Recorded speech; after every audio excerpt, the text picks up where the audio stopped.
Halo para movie mania. Gimana kabarnya kalian semuanya? Semoga kalian masih tetap bisa bernafas tanpa ventilator ya. Balik lagi balik bareng Baba Reza di sini. Yang kali ini kita bakal review alur cerita film Gerald's Game ya. Sepintas film ini bakal menceritakan pasangan suami istri parubaya yang ingin berduaan dengan berlibur di tempat yang jauh dari keramaian kota. Dan bagaimanakah alur cerita selengkapnya? Pakai headset kalian, matikan lampu, atur posisi duduk, miringkan HP, dan mari kita intro dulu.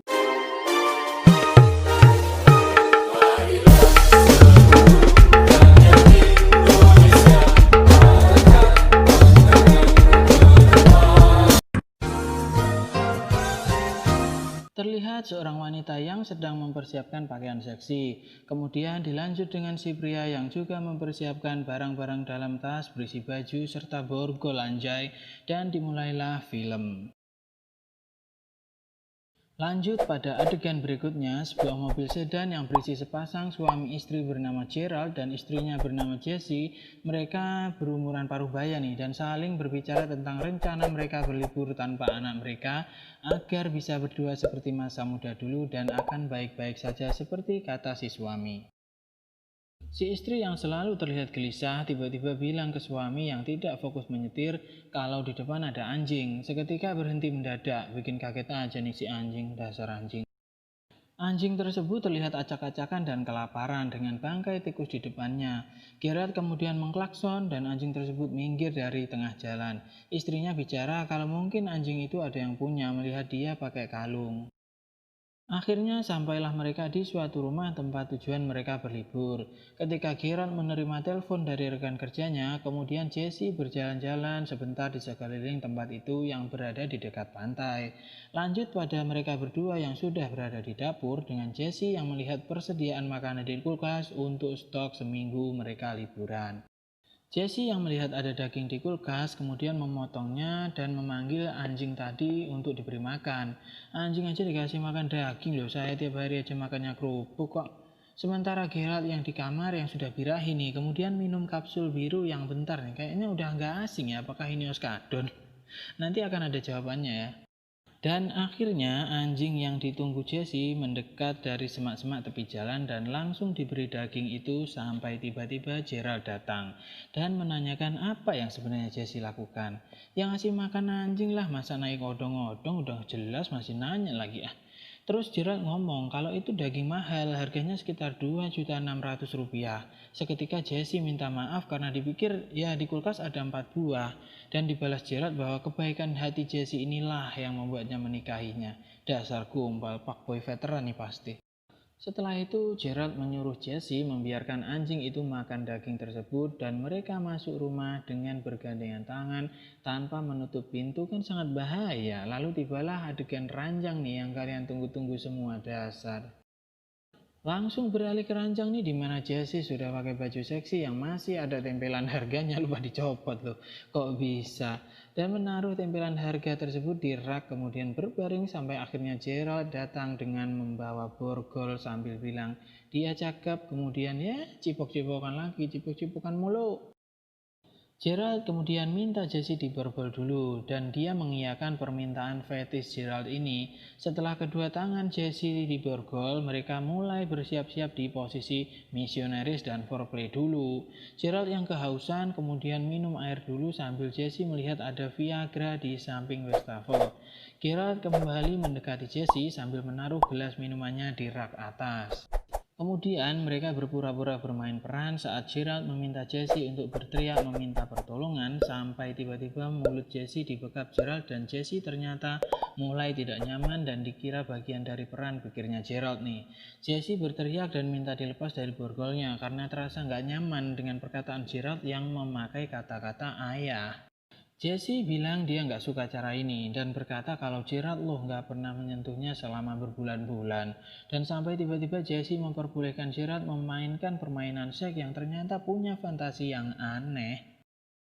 Jessie memohon lagi untuk membuka borgolnya pada Gerald tapi ditolak sampai kemudian Gerald berinisiatif untuk melakukan lagi dengan cara yang lebih halus, tetapi tetap ditolak Jessie sampai digigit bibirnya saat cipokan. Gerald yang kecewa atas perlakuan Jesse tiba-tiba terlihat kesakitan dengan memegang dada sebelah kirinya yang tiba-tiba langsung terbaring tak berdaya di atas badan Jesse. Sementara Jesse yang masih tidak percaya kemudian mendorong badan Gerald yang terdiam sampai jatuh dari kasur.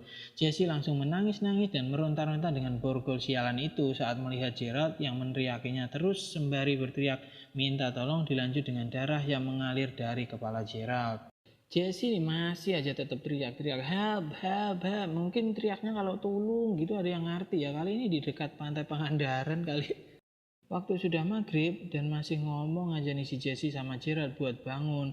Tiba-tiba terdengar suara di semak-semak luar rumah dan Ciluk Bah ternyata si anjing tadi yang datang.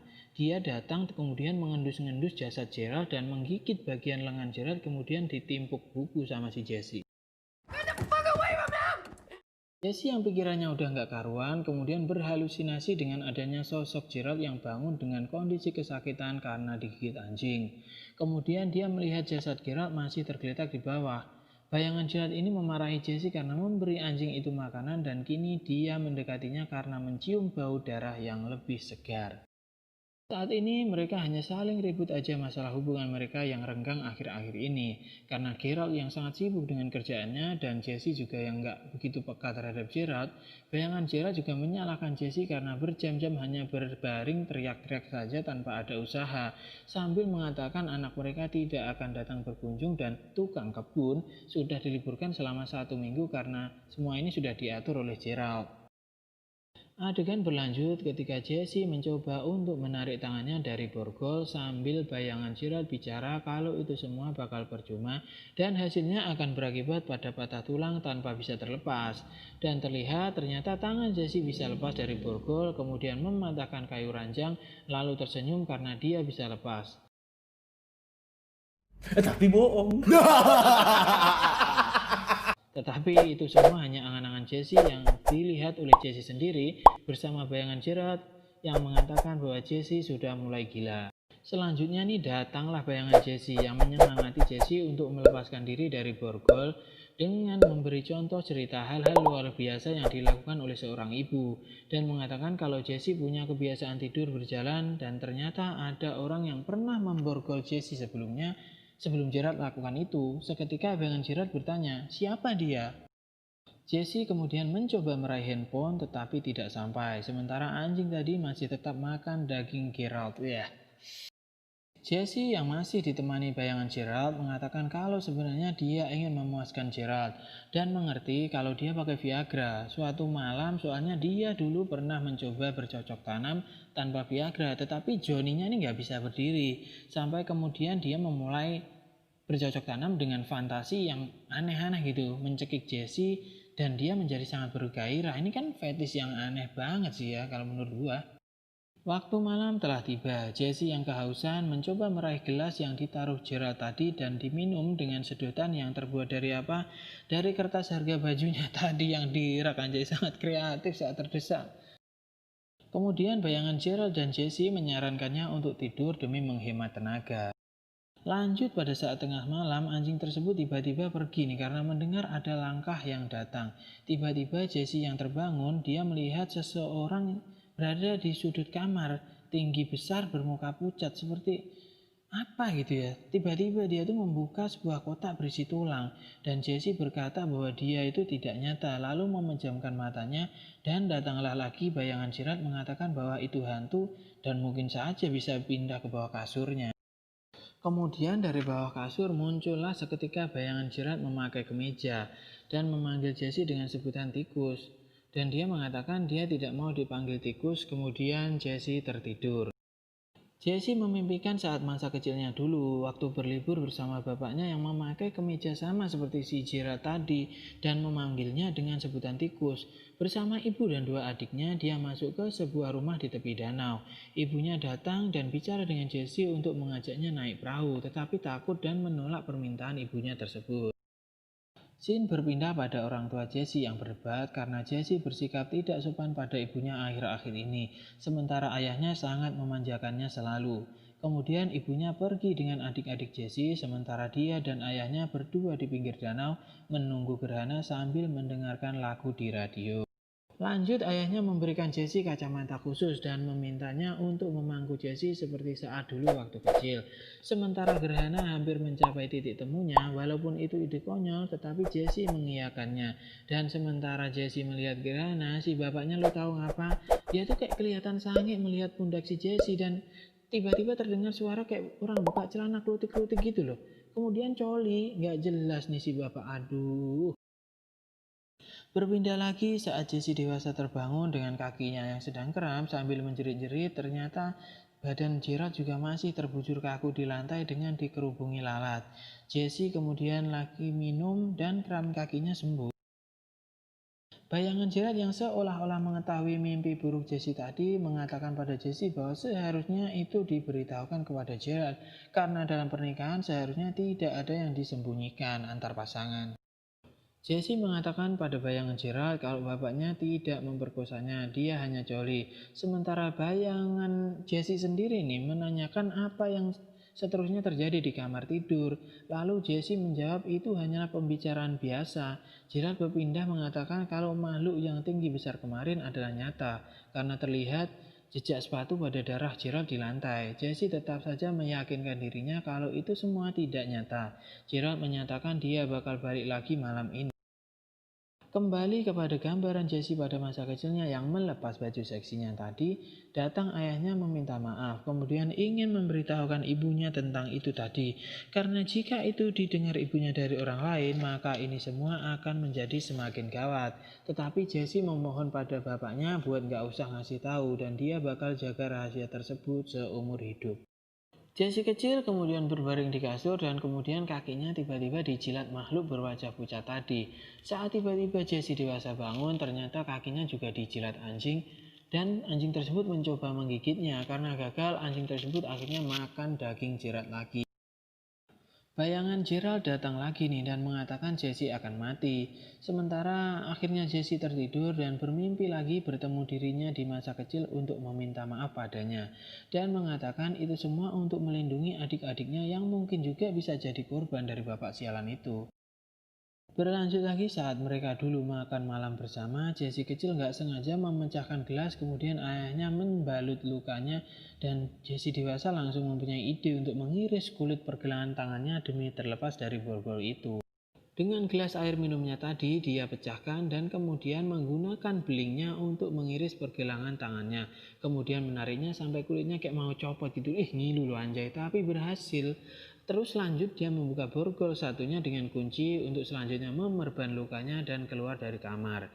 Tapi di lorong dia disambut oleh si muka pucat tersebut yang membuka sebuah kotak dan Jessie memberikan cincin pernikahannya. Sekarang Jessie yang sudah berada di dalam mobil melihat bayangan Gerald melambaikan tangan dari luar dan segera melanjutkan perjalanan. Kondisi Jessie sendiri yang sudah lemas membuatnya berhalusinasi lagi pada waktu terjadi gerhana dulu. Sampai-sampai terlihat lagi si muka pucat di kursi belakang dan berbisik padanya dengan menyebut tikus. Kemudian mobil menabrak pohon. Tak lama setelah itu datanglah pertolongan pada Jessie dan sekarang dia sudah sehat walau operasi transplantasi kulit tangannya masih sakit. Selang beberapa waktu berlalu, Jessie menulis dengan tangannya yang luka tentang ceritanya bahwa dia dinyatakan mengalami amnesia oleh polisi. Kemudian juga klaim asuransi bisa cair dari perusahaan Gerald yang menyatakan dia meninggal karena penyakit jantung. Tapi saat tidur malam dia masih sering dihantui oleh sosok muka pucat tadi di kamarnya. Muka pucat itu ternyata hobi memutilasi mayat, bercinta dengan mayat, kemudian memotong kelamin pria. Ternyata dia mempunyai nama Joe Bird dan mengalami kelainan yang disebut akromegali yang membuat pertumbuhannya nggak normal seperti lengannya hampir menyentuh lutut, serta dahinya membesar dan kulitnya menjadi pucat. Beberapa hari kemudian, Jessie datang ke persidangan Joe Bird. Saat dia memanggil Joe Bird, terlihat dia menjadi bayang-bayang bapaknya dan suaminya. Seketika dia mengatakan kalau Joe Bird lebih kecil dari apa yang dia ingat. Jessie kemudian pergi keluar tempat persidangan dan berjalan dengan senyuman. Film yang sangat luar bioskop. Ya, itulah tadi alur cerita dari film Gerald's Game. Semoga kalian bisa terhibur dan mengambil nilai moral yang positif ya. Jangan lupa juga dukung terus channel ini dengan cara subscribe, like, share, dan tulis di kolom komentar buat kalian yang mau request film ke Baba Riza. Yang paling akhir, Baba Riza undur diri. Adios, kontoru, memeku, ciao.